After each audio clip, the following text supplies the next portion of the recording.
Om Sahana Vavatu Sahano Punaktu Sahaviryam Karavavahe Tejasvinavadidamastu Ma Vidvishavahe. Om Shanti Shanti Shanti. Hari Om. Do you ever notice the exact words that come out of your mouth? It is as if each and every word is creating an energetic effect on the planet, in your atmosphere, in your energy field. And when you start noticing and self-correcting the expressions that come from your mouth, you start consciously healing. And also, actually, you begin manifesting your dreams at a higher level because of your extreme self-awareness of the importance and the connection between speech and the physical plane. So today's episode is all about this interesting connection and about the healing that takes place when you begin to consciously select your speech. Namaste and welcome to the Spiritual Wealth Podcast. I'm your host, Alexandra Savitri Amba, director of the American Reiki Academy, Los Angeles' oldest Reiki school, and the Vedic Healing Center.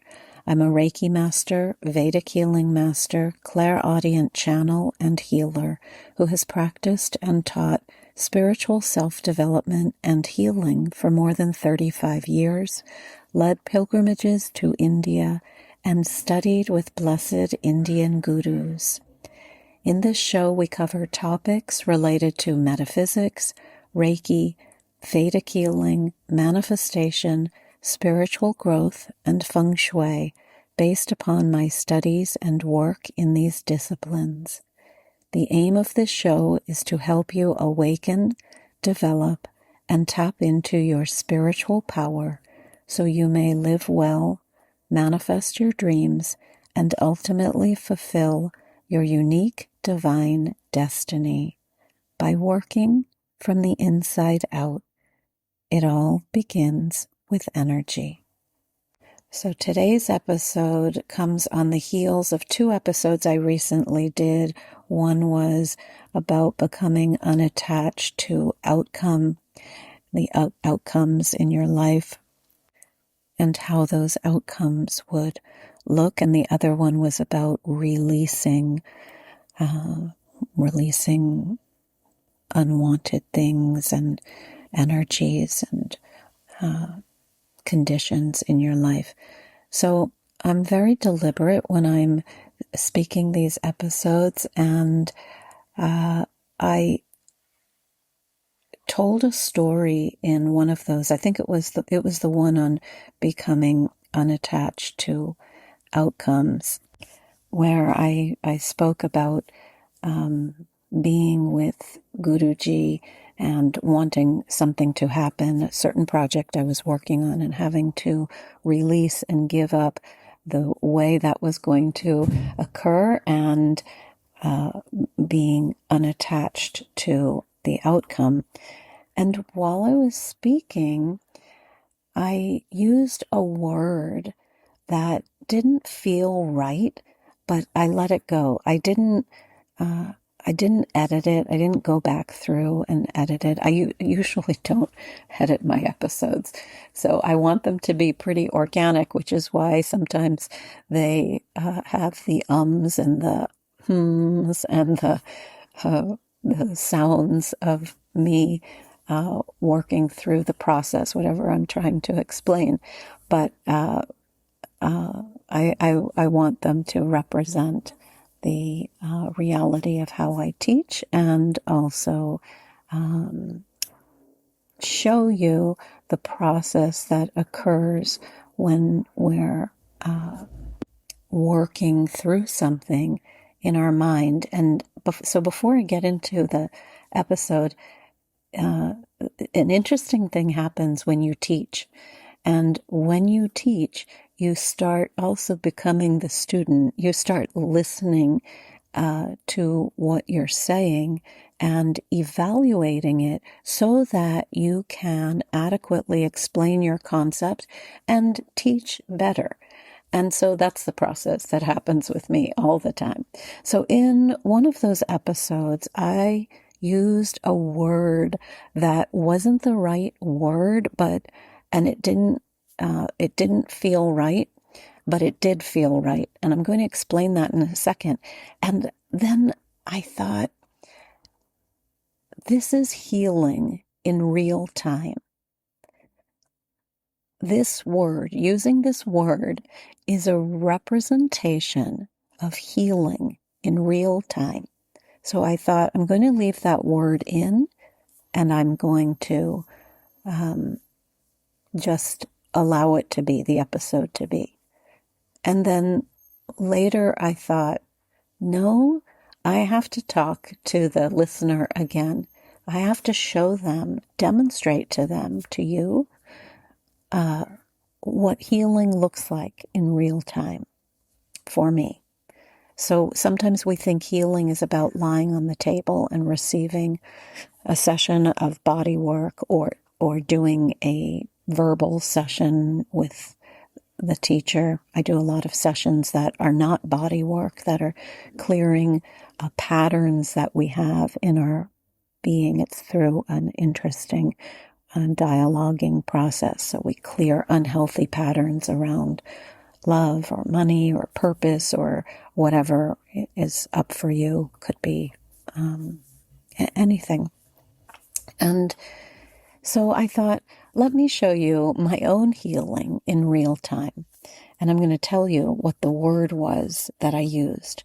So first, I want to tell you the story that I was telling had to do with Guruji, my teacher in India, and me not me wanting to micromanage a project. I was doing a recording project of mantras that I was to do with him, and feeling impatient that it wasn't happening, and feeling a little frustrated that he kept telling me that he was going to help, but every day I came to sit with him, and he would be teaching, and sometimes there would be other students there, and I would think, well, wait, he said to come at 11 a.m. and he was going to help me. He was going to have this music director there, and he was going to help me with my project. And it wasn't that I was being selfish.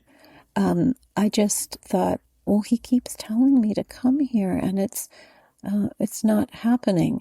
And instead, and here's where the interesting thing is, instead, he's teaching. And I'm here listening to this teaching, which has nothing to do ostensibly with the project I want to do. He's teaching on some other topic, all spiritually related, but maybe it was intricate Sanskrit that I felt was over my head, or just it was involved techniques that required a good knowledge of Sanskrit. But he was such an incredible teacher that, here's the thing, anything that came from his mouth when he was speaking, you wanted to take in. You were mesmerized. So there was a student there, and I was getting progressively frustrated because I was about to fly out in a few days back to the States. And there was a student there who had come from very far away and was sitting there peacefully every day, no agenda, just being receptive. And when I asked her, how far did you come from? And she told me how long the train ride was, overnight train, and and how long she was there for, her answers were all about surrendering. They were all about, I'm just here to absorb whatever Guruji has to teach, to share. And how long will you stay? I'm as long as Guruji, yeah, that's how she said it, as long as Guruji tells me. So it was complete surrender to the process, to the idea that she was there for a reason, to the gift of being there, and to the Guru, to his wisdom. That's a topic for another episode. And in that moment, I understood, oh, whatever I'm learning this day or these days is completely perfect. And so the word I used about myself in that episode, and when I'm going to use this word, I can feel the emotion coming up into my throat because it makes me sad that I use that word. And the word was ashamed. Now, I said I felt ashamed of myself. I could have said I felt disappointed in myself. I could have said I had this great awareness, which I did before the feeling, but instead I said, and I felt ashamed. So this is a very heavy feeling. And I started thinking about this word and why I had used it. And one of the things that came to me is, first of all, it is never a word that a teacher, a guru, would say to the disciple. The Guruji, if he had known what I was thinking and the little frustration I was having day after day, he would never have said, you should be ashamed of yourself. Never, never. The guru, the teacher, is a profoundly enlightened being when you find a teacher you love. And guru is a word that's reserved for beyond a teacher. Now, my Reiki master was like this too. She was beyond my Reiki master. She was beyond a friend, a teacher. She was a guru to me. She was one who was leading me. Guru means one who leads you from darkness to light. So she was a spiritual teacher for me, as was in the West, and Guruji was my incredible spiritual teacher in the East, in India. And I had other gurus who were more famous, like Sri Satya Sai Baba, who were more famous worldwide. But my personal guru was Guruji. And a personal guru is someone you can sit with, learn from in a closer way. And so I started thinking, what made me use this word? It's not a word I say to anyone. I never say, you should be ashamed of yourself, because it's a very cutting word. It's a very deep word. It's a very dramatic word. And I was telling someone about a problem I had once, and she began kind of lecturing me about this problem. And I stopped her and I said, there's no shame, there's no blame, there's no guilt on my part that I have this problem in my life, because I carry the idea. So I stopped the conversation because I felt this is not healthy for me. And I wanted to show her how I think of even the biggest problems that I might have. There's the idea that all the problems you have come to you to teach you also. And you have had either a conscious or unconscious part in the problem. And this is where she was saying to me, well, you created this problem. And then it was, the conversation was getting a little more intense. And so I had to stop. So I said, either, by the way, back to the problems in general, either consciously or unconsciously, or, and this is where manifestation techniques in the West fall short, there is the notion of karma. So when you have a problem in your life and it seems insurmountable, and you say, well, we are told that we create all of this.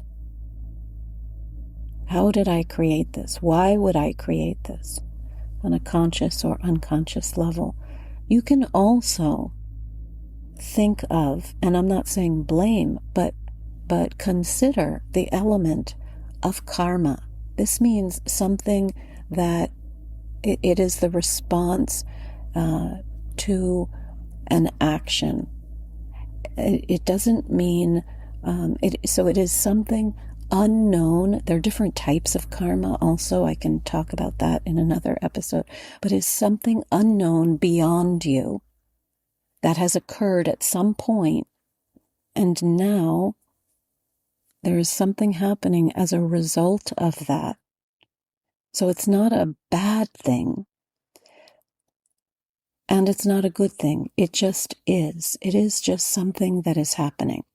And so when you have a problem, I'd like to suggest that you give up all shame, blame, guilt. We self-impose these things. And then notice the speech around the issue. Notice what you are saying. Notice the choice of words. There's the phrase, thoughts create reality. Well, so do words. Words create reality also. Words may be an extension of thoughts you have. The idea of shame, blame, or guilt even come from, perhaps somebody has imposed that on you when you were quite young. Someone reprimanded you and said, you should not do that. You should be ashamed of yourself. It's a very harsh energy. And so I've used this phrase before in other episodes. I heard a spiritual teacher say once, everyone is doing the best they can with the knowledge they have at the time. And when they know more, they will do better. So you can apply that to everything in your life. In every circumstance, you have probably done the best that you could with the knowledge that you had and the resources that you had at the time. And as you move forward and gain experience and learn other things and are exposed to possible support, you do better. And the word better I put in quotation marks. So there's really no good or bad or better. There's just evolution. There's just growth. So in that experience with Guruji, I had growth. I experienced growth. I experienced self-awareness. I could have used also the softer word, disappointed. I was disappointed in myself because I I would have thought, oh, I should have understood this lesson. I should have just been here to absorb. But that's not quite where I was yet at that time on that particular trip. And interacting with this woman taught me that. And it was like, aha, of course, I knew this. So I witnessed this also in a different way, interestingly, when we would bring groups to India. So I would bring groups of people from Los Angeles or other cities to on spiritual and cultural pilgrimages to India, and we would go to, I'm thinking of some past experiences, we go to ashrams and temples and beautiful spots, amazing, amazing spots, and have Ayurvedic massage treatments that just rejuvenate your body and your being, and amazing experiences in yoga and meditation and chanting in sacred spots. I've initiated people in Reiki in sacred spots in India. And I would also expose people, take them to ashrams to meet famous gurus. And we would go to Guruji. And what a blessing, what an incredible blessing for people to be exposed, Westerners to be exposed to a true master guru, a master spiritual teacher. And many of the places we would stay in beautiful 5-star hotels, lovely, lovely, luxurious hotels. And then sometimes we would be, the contrast was interesting. We'd be in this giant, gorgeous hotel, and then we would go to an ancient fort or a temple. And then in some of the temple pilgrimage spots, there are not huge 5-star hotels, so we would stay in the nicest hotel we could find that was clean and good for, comfortable for everyone. And we stay in eco-friendly, beautiful resorts too, with coconut palm trees all around, and nature and birds, and the backwaters of Kerala, which is the Venice of the East, little canals. We go on houseboats. Anyway, so many different experiences. And yet, at the end of the trip, usually the last few days, we would go to see Guruji. And we would sit, and again, all the emotion comes up, so forgive me. We would sit with him in his very, very simple abode. He lived in a small flat apartment in Bangalore, India. And we would sit in his small living room on the floor in chairs and listen to him. And the interesting thing is, consistently people would say to me, "You've taken me all over India, and this trip has been amazing, and I've loved everything. But this was the best experience at the end, being with Guruji." So this is the importance of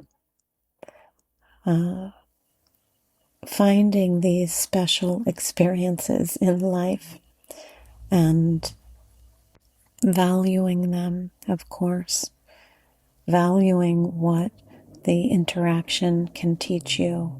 Beyond the techniques, there is the philosophy of life, how Guruji would instruct us, how my Reiki master instructed us. And so today's episode, just to bring it back, was about healing in real time. And it was about paying attention to your words, how your words create reality. This is how a mantra works, by the way. You are creating, you are actively shaping your destiny, your projects when you're chanting. You are actively changing your energy field. You are actively dissolving negativity. There's a mantra that I teach, and it is said that it gives you purity of speech. It helps you gain mastery over your thoughts, your words, your deeds. It shines light on your being so that you can accomplish your purpose in the highest way. And that means mastering your thoughts, your words, your actions. So always with spiritual growth, there is great, great, great awareness. And all of the beautiful techniques I always talk about here, meditation, yoga asanas, breathing, pranayama, Reiki, chanting, yantra work, all of these techniques help you become not only more balanced, more focused, more peaceful, stronger. All of these attributes are wonderful, but they also give us great, great awareness of and mastery over our thoughts, our words, and our actions. So there will be times where you are plagued by negative thoughts, and you will have the wherewithal to alter those thoughts, to gain mastery over them, to control the mind so that it doesn't control you. There will be times when you will have words that come out of your mouth and you will say, "Oh, I don't like that I said that. That wasn't representative of the highest light that's in me." And you'll do a course correction. You can't retract the word. See, I could have retracted that word by editing it out. And yet I left it. I just left it in there. And I didn't even intend to do this episode, but it was so much bothering me, and it bothered me for a good reason, because I thought afterwards, I'm going to talk about healing in real time. So in real time, my healing is, again, the awareness of my words and the notion of not shaming myself, not using that word. We start, I'm ashamed. It's kind of awful. Feels awful when you say it. It makes you want to cry. I'm ashamed of myself. You can have the feeling, but notice the feeling and allow the healing to occur without having to utter those words. There's no need to ever be ashamed of yourself. No need. Because you, in your infinite wisdom at that time, did exactly what you were being guided to do. I was being guided every day to feel that frustration with the mantra project that I wanted Guruji to attend to and feel, oh, he's telling me every day to come here and wait, and the music director's not going to be here, or she's going to be here, but then she's not, and you're being taught so many things in that moment. So we're grateful for all of these experiences. The experience taught me patience also. taught me surrendering to the moment, taught me surrendering to the teacher, taught me to be present in the moment and listen to whatever he was teaching, even if I thought that I might never use what he was teaching or understand everything he was teaching. To be present. I am meant to be here at this moment, just like that woman next to me had the extreme and beautiful surrender. And what I was going to say is, another thing is, when I would take groups there and we would sit with Guruji, you would sometimes see that same kind of frenzy, I'm going to use that word, in a participant who wanted an answer from Guruji. So what would happen is we would go in, I'm thinking of an experience, we would go in, we would sit, we would imbue whatever teachings he was giving that day, and he might ask for questions. And so I remember one woman asked something about a problem in her life, and he gave, I think he gave a bit of an answer, but then he started talking about something else, and seemingly unrelated, maybe not. He started illustrating a story or teaching a technique. And I could see the woman getting agitated. He hadn't answered her to the ability that she wanted. And so she interrupted him. And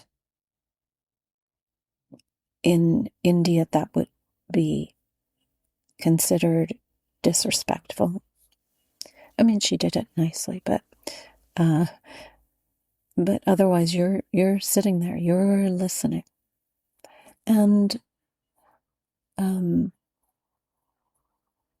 course you can ask questions, but you're sitting and you're listening. And so she interrupted him, and I was observing his reaction, and he nicely said to her, yes, I know you have that question. I'll get to the answer. And he kept going. And I could see her body language. I could see the agitation in her system. And not that there's anything wrong with this. We all get this agitation. But as we do our practices and as we settle down the energy field, that agitation goes away and we become more serene in all of the moments of our life, even in the moments that seem like they're not going our way. So I did another episode. I think it was entitled, Can You Be Peaceful in the Midst of Life, or something like that. So can you access this degree of peace no matter what's happening around you, no matter the chaos? And this is what the practice gives us. So today again is about healing in real time.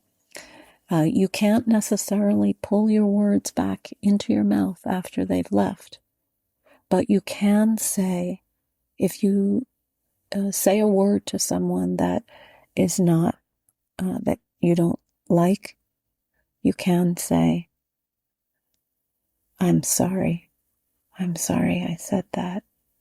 I feel bad I said that. Because all your words are having an effect, and they have an effect on yourself. So I can say in this moment to myself, I'm sorry that I said, I'm sorry, self.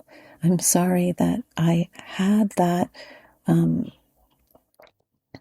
idea that you should be ashamed. No. You were just doing what you felt guided to do in the moment with the knowledge you had. And then when you were given more knowledge, and that woman gave you knowledge sitting next to you, you got it. You got the lesson. So I could say to myself, congratulations, that was a job well done. You understood the value of just being in the experience.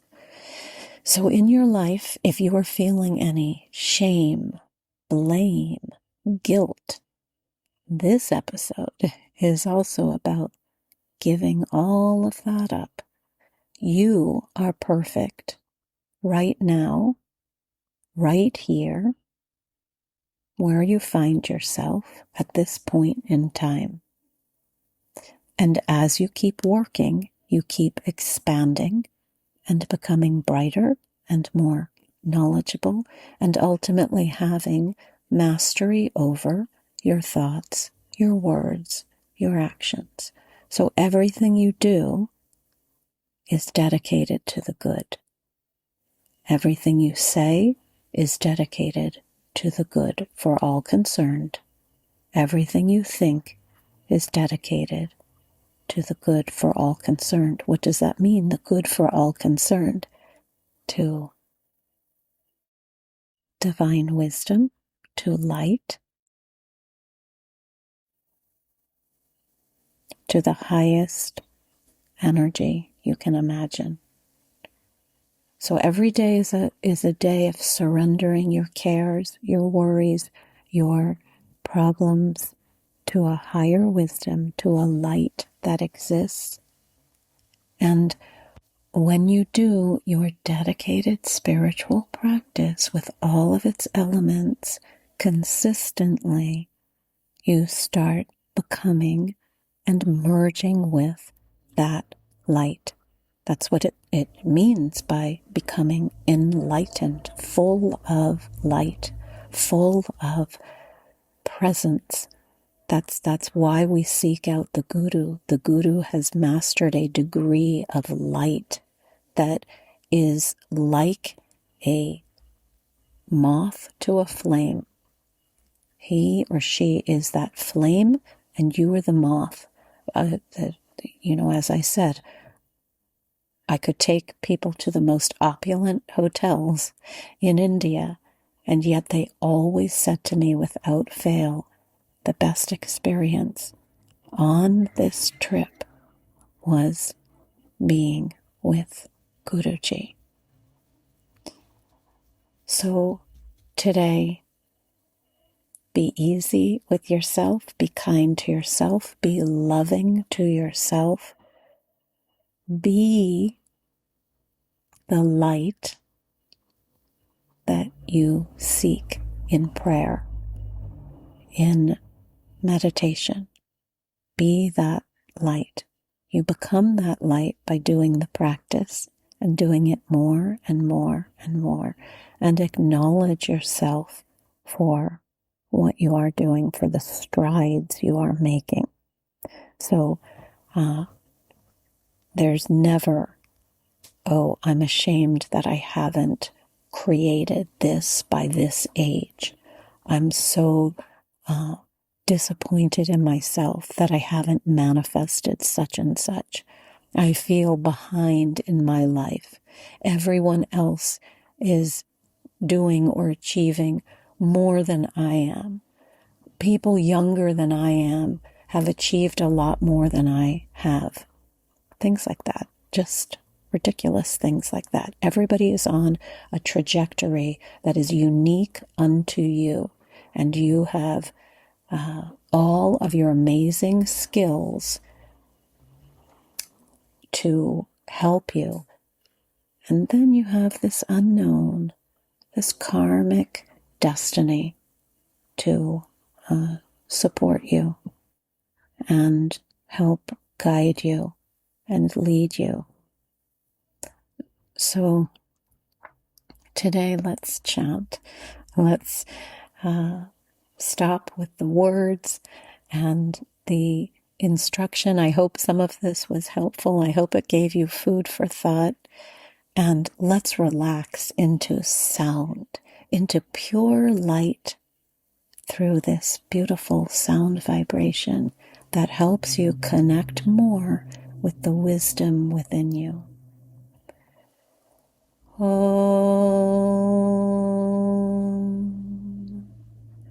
Purvaswaha Tatsaviturvarenyam Bhargo Devasya Dhimahi Dhiyo Yona Prachodayat. Om Shanti Shanti Shanti Hari Om. If you like, you can take a deep breath in, breathing in light, and a deep breath out, breathing out light.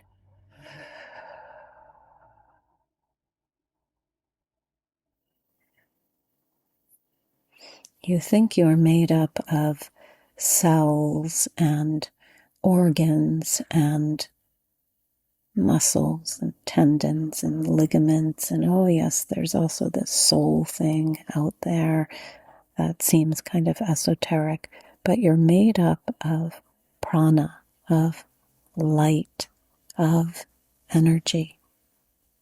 And when you start working with your energetic substance, your energetic field, you tap into an extraordinary power to create, to heal, and to just be. In the beingness, there is joy. There is such incredible joy. I heard a teacher say, someone asked her, what is our purpose here? And she said, to be joyful. And then they said, well, but what am I supposed to do every day? And she said, be joyful. And then they said, how am I supposed to do that? And she said, just be joyful. And that was the answer over and over, no matter what the person asked. So if you can put your attention on this day being joyful, and that means being a master over every thought, every word, every action, being aligned with light in all of those circumstances, using the words that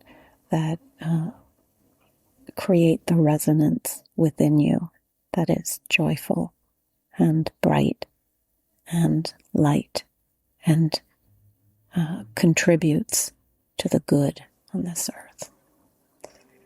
I hope this has been helpful. If you would like more information, feel free to reach out to me on Instagram. You can DM me, or you can click on the website in the show notes and email me. We hold group gatherings in Los Angeles. I'll be having one coming up, a meditation and sound, sacred sound gathering, and of course classes and private sessions I do regularly. Om Masatoma Sadgamaya Tamasoma Jyotirgamaya Mrityurma Amritam Gamaya. Om Shanti Shanti Shanti Hari Om. Om Sai Ram. Jai Guruji. Om Amriteshwariye Namaha. Hare Krishna. Om Namah Shivaya.